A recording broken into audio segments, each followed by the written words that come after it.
Hey YouTube, Sober Irishman 21 here. I'm going to be doing my first YouTube video. I'm going to be installing these grips that I bought from Pete over at TheArmoryChannel. I'm going to be putting them on my Springfield Armory Mil-Spec 1911.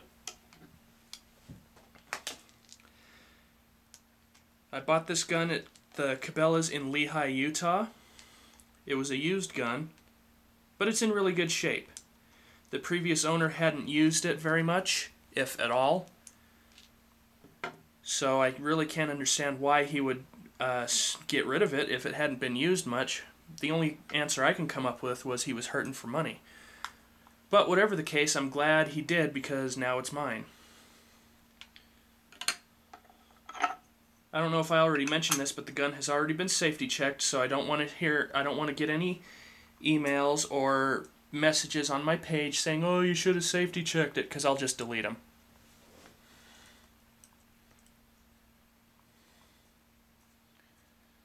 Now, these grips actually came from a regular GI model 1911 from Springfield, and I was going to order a set of wood grips with the Springfield Armory logo in the center, which was what probably came with this gun brand new.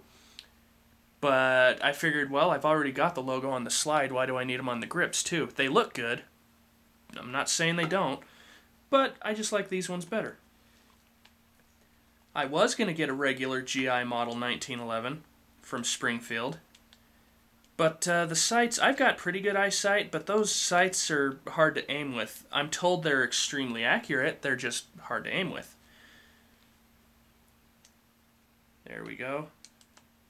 Tighten until I feel just a little bit of resistance because I don't want to strip anything out on the screw or the bushing.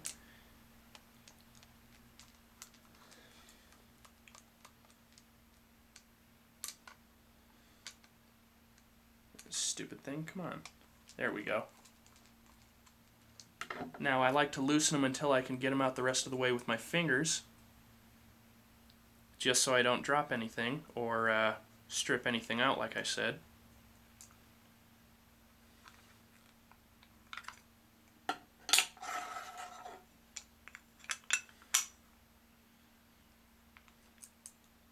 Okie dokie. This is my first semi-automatic handgun, and I'm really happy with the purchase. There are two or three minor details about this thing that I don't like, not counting the black plastic grips that came with it. And as soon as I finish putting these beautiful grips on, I'll let you know what they are. There, tighten it until I feel just a little bit of resistance.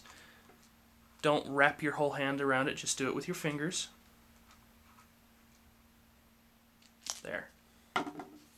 Now, the only details I really don't like about this thing are the stainless steel barrel bushing. It looks okay. I just wish it matched the finish on the rest of the gun. And this hole for the key for the locking system on the mainspring housing. Now, I know it's a safety feature and I can understand that, but I don't need it. So I'm going to get an Ed Brown mainspring housing and swap it out because it doesn't have that hole for the lock.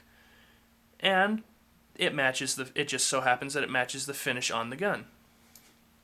Now, another little detail I don't like is I got, big, meaty hands, and sometimes when I'm shooting at the range, when the slide comes back after firing a shot and it cocks the hammer, sometimes it'll pinch, even when I'm holding the gun right, which I pretty much always do. It'll pinch me right here, draw a little blood, which isn't a big deal, but it's kind of annoying. But I don't want to upgrade to a beaver tail grip safety or a newer hammer because it would ruin the look that I want from this gun. You gently lower it, even though it's empty.